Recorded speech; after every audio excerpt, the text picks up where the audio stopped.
जी अस्सलाम वालेकुम। उम्मीद है कि आप तमाम दोस्त खैरियत से होंगे। हर तरफ एक तूफान बरपा है कि यूके में आना जो है वो अब तकरीबन नामुमकिन हो चुका है और यूके की तरफ से, यूके गवर्नमेंट की तरफ से होने वाली बहुत सारी ऐसी तब्दीलियां जो कि ना सिर्फ के यहाँ पर रहने वाले जो इमिग्रेंट्स हैं उनको मुतासिर करेंगी, बल्कि आने वाले दौर में जो मजीद लोग यूके में आना चाहते हैं उनके लिए भी मुश्किलात में इजाफा हो सकता है।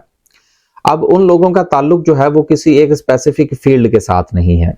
इन्होंने जो अपनी एक स्ट्रेटजी बनाई है, अपना जो एक नया कानून ये लोग सामने लेकर आए हैं, जो कि वो क्या कहते हैं जी, नए आते हुए साल के साथ ही जो है ये यलगार हो जाएगी।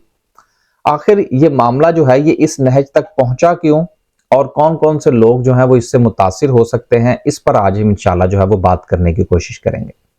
लेकिन पहली चीज तो ये है कि क्या यूके गवर्नमेंट ने ये जो कवानीन मुतारिफ करवाए हैं, क्या ये कवानीन जो है ये रातों रात बन गए?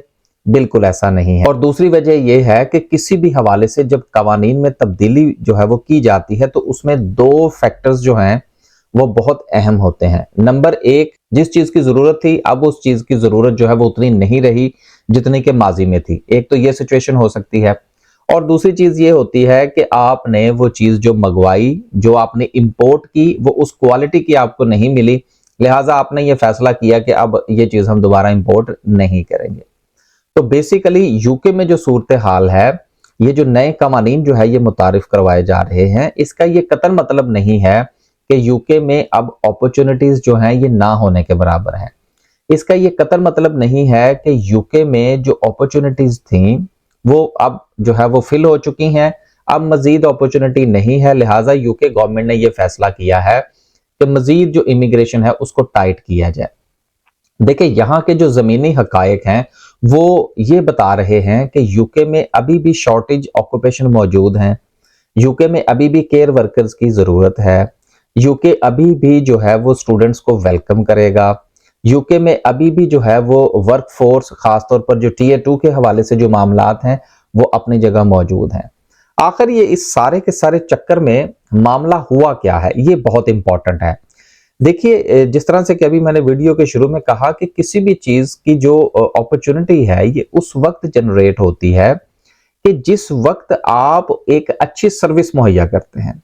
ये आप यूं समझ लीजिए कि आपका कोई भी दुनिया का बिजनेस है, आपका एक कस्टमर है, एक आपका सप्लायर है। अगर सप्लायर जो है वो आपको एक अच्छी प्रोडक्ट जो है वो कंटिन्यूसली फराहम नहीं करता, तो क्या करते हैं, आप अपने स्टैंडर्ड्स को बदल देते हैं, आप उस सप्लायर को चेंज कर देते हैं या उस सप्लायर के लिए जो रिस्ट्रिक्शंस हैं वो बढ़ा देते हैं, इंस्ट्रक्शंस जो है वो बढ़ा देते हैं। यही सब कुछ जो है वो हमारे साथ भी हुआ है। यूके की जो इमिग्रेशन है वो कहां से आती है, उसका एक बहुत बड़ा हिस्सा जो है वो इंडिया से आता है, पाकिस्तान से आता है, बांग्लादेश से आता है और कुछ जो दीगर ममालिक है वहां से लोग आते हैं, जिनका मकसद यहां पर आके कुछ ना कुछ कमाना होता है और ज्यादातर की कोशिश ये होती है कि एक बार हम यूके में पहुंच गए तो फिर वापस नहीं आना। तो ये कुछ स्ट्रेटेजीज हैं। अब देखिए, इसके कंपैरेटिवली जो दूसरे ममालिक के लोग हैं, जब वो यूके में आते हैं, अगर वो पढ़ने के लिए आते हैं, वो पढ़ते हैं और उनकी बहुत बड़ी तादाद जो है वो वापस चली जाती है। लेकिन हम लोग चूंकि ऐसा नहीं करते, एक बात। दूसरी बात यह है कि जिस वक्त कोई अपॉर्चुनिटी जनरेट होती है, खासतौर पर जिस तरह से कि केयर वर्कर के हवाले से मैंने बात की, एक अंधेर नगरी मची हुई थी और उस अंधेर नगरी के नतीजे में क्या हुआ कि यहां पर बहुत सारे लोग ऐसे इन्वॉल्व पाए गए जिनके अपने केयर होम्स थे और अफसोस के साथ ये कहना पड़ता है कि उनकी ज्यादा तादाद एशियन कम्युनिटी से थी। उन्होंने अपने जो सर्टिफिकेट ऑफ स्पॉन्सरशिप थे वो 20-20 हजार, 25-25 हजार और कुछ तो यहां पे तक भी सुनने को आया है कि 40-40 हजार पाउंड लेकर भी उन्होंने वो सर्टिफिकेट ऑफ स्पॉन्सरशिप जो है वो बेचे हैं। अब इस एक्सप्लॉयटेशन के नतीजे में क्या हुआ कि वो आवाज जो है वो सोशल मीडिया पर आई। सोशल मीडिया के बाद आहिस्ता आहिस्ता वो यूके के ऐवानों तक पहुंची। तो जब वो यूके के ऐवानों तक पहुंची हैं तो फिर उन्होंने इस चीज को टाइट करने की कोशिश की और उस टाइट करने के नतीजे में क्या हुआ कि बहुत सारे ऐसे लोग भी बेचारे मारे गए जिनकी वाकयातन जो थी वो जॉब्स बिल्कुल ठीक थी, जिनका तमाम मामला बिल्कुल जेन्युइन थे, लिहाजा उसका खुमियाजा उन लोगों को भी अब भुगतना पड़ेगा। अब मुस्तकबिल में क्या ये सूरत हाल जो है ये इसी तरह से कंटिन्यू करेगी? बिल्कुल ऐसा नहीं है। इसलिए एक चीज तो आप जहन में रखिए कि जब किसी भी हवाले से जितना बुरा वक्त होता है उतनी ही अच्छी अपॉर्चुनिटीज जो हैं वो जनरेट होती हैं, क्योंकि ये एक फिल्टर लग जाता है और इस फिल्टर लगने के नतीजे में जो 2 नंबर लोग होते हैं या जिन लोगों ने फेक डॉक्यूमेंट बनवाए होते हैं या जिनका मकसद जो है यहाँ पर आके उस जॉब के साथ वो फेयर नहीं होते बल्कि उनका मकसद कुछ और होता है, उनके लिए अपॉर्चुनिटीज यकीनन स्क्वीज होंगी। लेकिन जो वाकईतन लोग यूके में काम करने के लिए आना चाहते हैं उनके लिए दरवाजे अभी भी खुले हैं। और आप देखिएगा कि आने वाले दिनों में जो नंबर्स ऑफ एप्लीकेशंस होंगी वो कम हो जाएंगी। जब नंबर्स ऑफ एप्लीकेशंस कम हो जाएंगी तो जो प्रोग्रेस का रेट है वो ज्यादा हो जाएगा। तो लिहाजा इससे परेशान होने की कोई जरूरत नहीं है। अभी वक्ती तौर पर यकीनन हमें यह महसूस हो रहा है कि जी स्टूडेंट्स जो हैं वो अपनी फैमिली को साथ नहीं लेकर आ सकते, क्योंकि पहले कानून ये था कि स्टूडेंट आए सारी अपनी फैमिली को साथ ले आए और फैमिली जो है वो यहाँ पे सेटल हो जाए किसी ना किसी तरीके से। दूसरे नंबर पर लोग जो थे वो केयर वर्कर के वीजे पर आ रहे थे या टीयर 2 के हवाले से आ रहे थे, उनका भी यही मकसद था कि यहाँ पे सेटलमेंट हो जाएगी, हम अपनी फैमिली को ले आएंगे। वक्ती तौर पर ये हालात जरूर खराब हुए हैं, लेकिन इसका ये कतई मतलब नहीं है कि मुस्तकबिल भी ऐसा ही होगा। हमें पूरी उम्मीद रहना चाहिए और कोशिश ये करनी चाहिए कि ये जो वक्त है इसको आप थोड़ा सा वॉच करें। अगले 2, 4, 6 महीने आप ये देखिएगा कि जो नंबर्स ऑफ एप्लीकेशन है वो बिल्कुल उनका ग्राफ जो है वो नीचे आ जाएगा। तो जब ग्राफ नीचे आएगा तो यकीनन आपके लिए अपॉर्चुनिटी जनरेट होगी।